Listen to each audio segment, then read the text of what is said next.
morning, everyone, or good afternoon, or good evening, whatever time you're watching this. Hi, what's up? All right, welcome to another episode of Cinnamon Stitches. I'm your fabric host, Jennifer. Yeah, today I have been asked several times if I would show how to make these headbands, and I'm quoting some of these comments. I was asked, please show us. I know you explained it, but I'm a visual learner. Please show me. So I'm going to do a very quick tutorial on how to make these headbands. These headbands can be made in any size because you're just going to measure a strip of fabric. I suggest, now my hair is wet, it's freshly washed, so it's probably going to look terrible when I do this. But you need stretchy material, okay? Old t-shirts would work fantastic for this. If you don't want to go buy fabric, old t-shirts would work phenomenal for this. You just need a stretch to it. And I'm going to disclaimer this with saying, I am not a seamstress. I'm not a quilter. I am a very basic, minimalistic sewer. I'm a hobbyist. I know how to make clothes, but the only people I have ever made clothes for is myself and my children, because they are not perfect. I don't sew a perfectly straight line because I don't sew often enough to have obtained all of this knowledge and perfection. And I don't measure most things. So when I make bags, a lot of people are asking me, what are the dimensions of your bags? Well, the dimensions of the bags are whatever scrap fabric I have on hand, or how many ever I can fit within the piece of fabric that I have. I don't measure, and I don't pin, and I do not iron anything that I sew. This is why I tell you, if these go in the shop, which a lot of you have been interested, these are not perfect bags.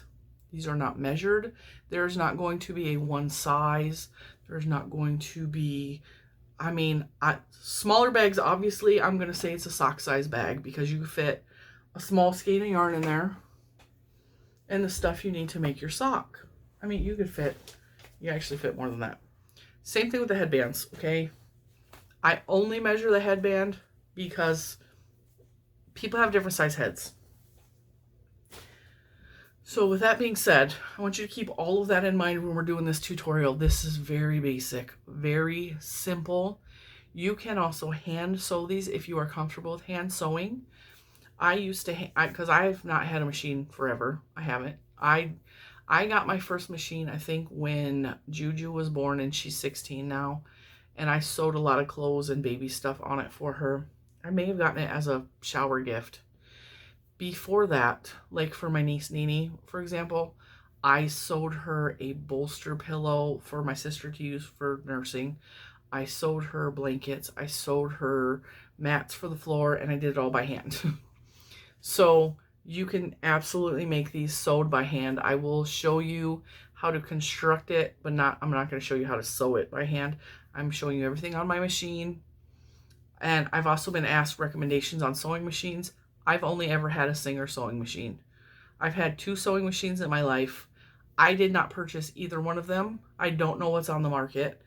I just know that Singer has been around for a century. And they have to be doing something right. But there are lots of different options. You're just going to have to research and ask people who are more knowledgeable, because this is a sewing tutorial, but I am not one to do sewing tutorials. I am not a wealth of knowledge, and there are lots of other tutorials from actual seamstresses and actual quilters and stuff that can give you a more in-depth sewing tutorial. So I am not going to show you how to do my project bags, but just know that I learned to do this from the internet. So there are videos out there to show you how to make your own bags, and like I said, they're not perfect. I don't measure anything. I eyeball all of it. I treat sewing the same way that I do crochet and knitting. So if you're a perfectionist, you're not going to want one of my bags. If you're a perfectionist, you're not going to want to watch this tutorial because it's going to probably irritate you that I don't measure. All right, so I'm going to flip the camera around. I'm going to show you what we're using and how we're doing this. And I hope you have fun making some headbands together. I am also going to say, before we get started, I have never filmed a sewing tutorial in my life, so this might be rough and the angles are going to be funky, and I don't exactly know how I'm going to show you how I'm doing everything, and my desk is cluttered, and there we go. What I need for this tutorial, for this specific, I do not use this tool for my bags, because like I said, I eyeball everything, but for this, because we're doing heads, we kind of need it to measure to their heads. So you're going to need a tape measure, a big pair of scissors to cut your fabric with, and you are going to need a material that is stretchy. You do not want a basic cotton for this. You want a jersey style material. And I don't even know, I got this at a creative reuse store, and this was gifted to me. And we're going to be working with the stitch fabric today because that is what Nini has requested. I made purple ones for us both already. Well, all three of us girls already have got purple ones. We also all have the black one I just showed you. And me and Juju have stitch ones, but she has requested a stitch one. What you are going to need, this is, let's see. This is the fabric we're working with. Sold for non-commercial home use only.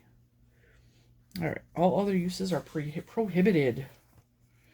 Now, there's this weird stiff stuff on the edge, so we don't really want to work with that. But the way that we are going to do this, you want to think, if you have a fabric like this, you have to think about what this is going to look like when you sew it up. So obviously we're going to want to cut it this way so that stitch is the correct way on the headband. You don't want stitch running, because if you cut it this way, it's just not going to look right. Your headband is going to look like this. So I mean, if that's what you want, that's not what I want. I want the headband to look like this. So we're going to keep that in mind when we're cutting. And the size fabric that we're going to need, because she has a small head. For a larger head like myself or like Juju, I cut 22 inches on this. You're going to want it slightly smaller than the person's head. So Juju has a 24-inch head. I cut this at about 22, 23 inches just because it's stretchy and you don't want it sliding off their head. So keep that in mind. My niece has about a 20-inch head, so I am going to cut this probably at 18 inches and hope for the best. So we got 18 inches here. I'm just going to put a little cut here because I'm going to turn this. Get that out of the way now. And then the width of the headband that you want is going to vary. That can depend on how thick you want the headband.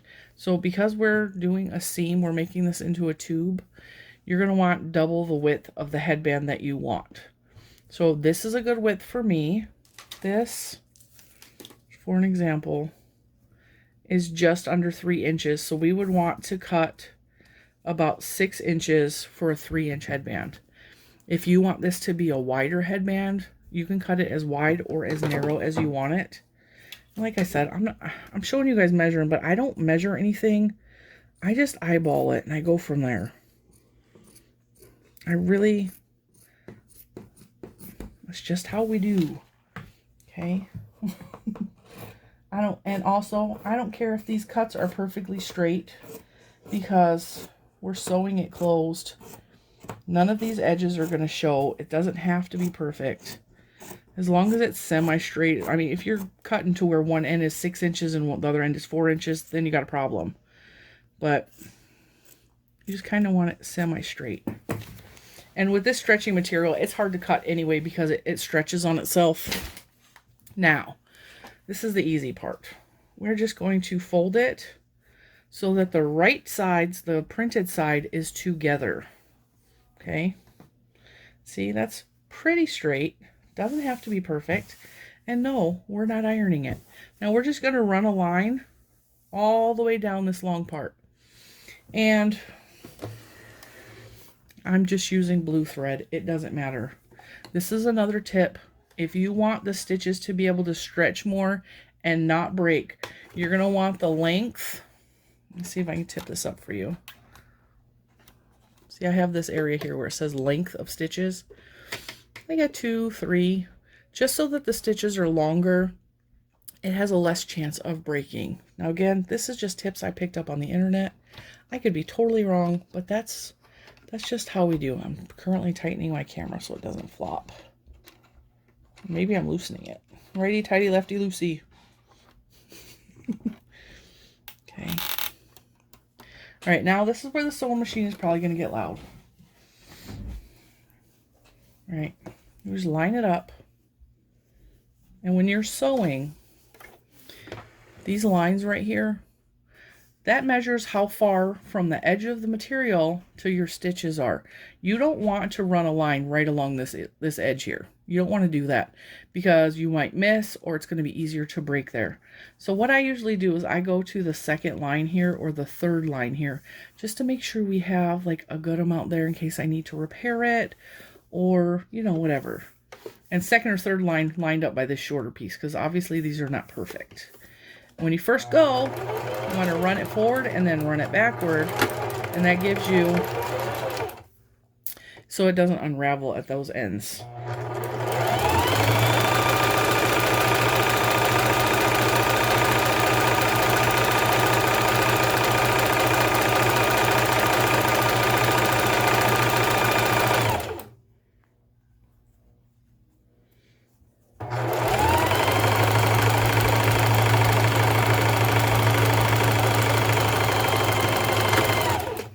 To reinforce that. Can I tell you, I was watching a video and I was watching this lady, she was sewing, right? And she brought her stuff up and just did that, and it cut the fabric, the thread right there. And I was like, and her machine was way older than mine. I was like, why don't my machine have that? I've had this thing for 7, 8 years. And then I came in here and I looked, and I was like, how did I have this machine that long and not know there was a cutter right there? I had no clue until about a week or two ago. Now we're just going to take this and we're going to flip it inside out. The best way I find to do this is to just bunch it up around your fingers, your first finger and your thumb. Just go up in there and grab this and pinch it and pull through. And then it's back the right side. Okay. You want to untuck these ends. Now, we have a seam on the back side. We want to kind of make that in the middle, okay? Because that's going to be the part that touches to our head. Make sure this is all flat. Doesn't have to be perfect. I don't measure anything perfectly, see? Okay. What we are going to do is, once again, we're going to put the right sides together. So you want the seam facing you and facing outward, okay? So we're going to fold it this way.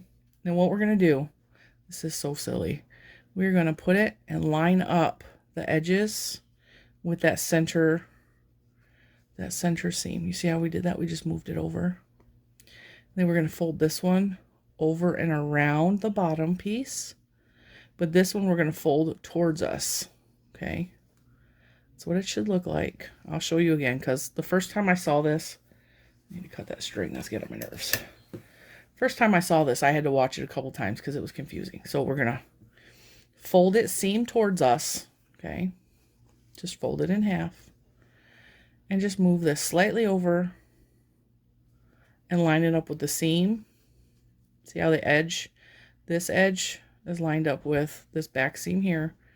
And that edge is lined up with this seam here. And if it doesn't line up perfectly, it is perfectly fine. It's not a big deal. That's not a make or break deal. That's just kind of giving us a guide so that it's equal.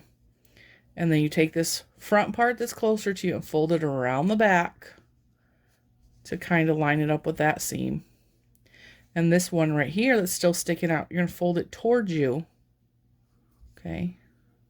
So the fabric is basically doing this. Okay. So you have a flat fabric and you fold it together like this. Now we're just going to sew across this part. But this is a tip I picked up from another channel, is we're going to do like an arch. If you can't do an arch, if that's too difficult for you, you can do it straight across. It is not going to make that big of a difference. The only reason I'm doing an arch is because it helps the knot in the front to lay flatter. If you don't care if the knot stands up a little more, that's fine too. We're just gonna run a line, and then we're gonna cut off these excess corners, okay? Bring my machine closer to me so that I can see and you can see. Okay, so we're gonna put it in an angle so that we can get the arch going upward. Put that down. And I start my stitch slightly off the fabric in the back. Just, I don't know why, that's what I do, that's what I learned. And again, we're gonna reinforce it by going backwards, go forward again, bring it up towards the top, and we're turning as we go so that we can bring it back down. My fabric is folded under a little bit. We're gonna bring it back down this way a little bit. Go off it just a little bit, and then reverse it, and come back off of it. Lift that up, cut it. This is where we bring the scissors out. Be careful not to cut that thread, because then you're gonna have to sew it again. I'm just gonna cut these corners off a little bit. You're gonna want good, like, sturdy scissors for this. Now, just gonna open it up.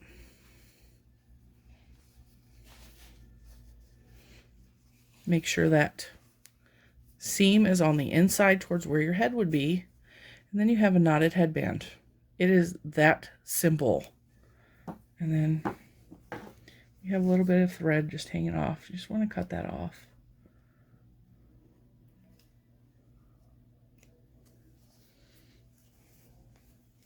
And then, of course, whoever you're making this for, you're going to want to measure it on their head and make them try it on. If it's for you, try it on. Because all the ones that I've made for me and Juju, I have overestimated, and it has been too big and slippery. And then I got to go back in. If this happens, if it's too big, okay, just bring it back to where it was, where it's folded, right? This doesn't even have to, this can still be whatever. That doesn't matter. You just want this to look like it was just sewed, right? If you make it too big, just come and bring in another line here and then cut off this excess part. Because I've had to do that a couple of times, especially with me and Juju, because I overestimated how big our head was. And so it's something you're just going to have to play with. That's why I suggest old t-shirts for these, because it's a way you could practice and you're not spending a lot on expensive fabric in making these. And these make excellent gifts. You can make them for babies. You can make them for your grandkids, your kids. You can make them for, I don't know, the kids across the street if you don't hate them, you know. These make excellent stocking stuffers. These make excellent gifts for teenagers. Love these. Can I tell you? Because that messy bun hairstyle is like all the rage right now. All right, and now my Nini Beanie has herself a stitchy headband, just like her Aunt Jenny and her cousin. And see how the knot stands up a little bit? And if you don't cut that little excess off, it would just stand up a little bit more, which I don't have a problem with, but there you have it. An easy sew headband. Very easy. Of course, as always, with all of my tutorials, if you make these, please, please, please, please show me. I want to see. I like seeing what you guys make. If you do alterations, if you make it different, if you make it wider, if you make it skinnier, if you make it with crazy fabric, just show me. I like seeing what you guys do with what I teach you. The greatest gift to me is to teach you, and then you do it on your own and make it your own. Like, I love that. That is so amazing to me. So show me, show me, show me. You can show me on Instagram. You can show me on Facebook. You can show me on the Facebook group. Just show me what you guys are working with. Thank you for watching, and I will see you in the next one. Bye, guys.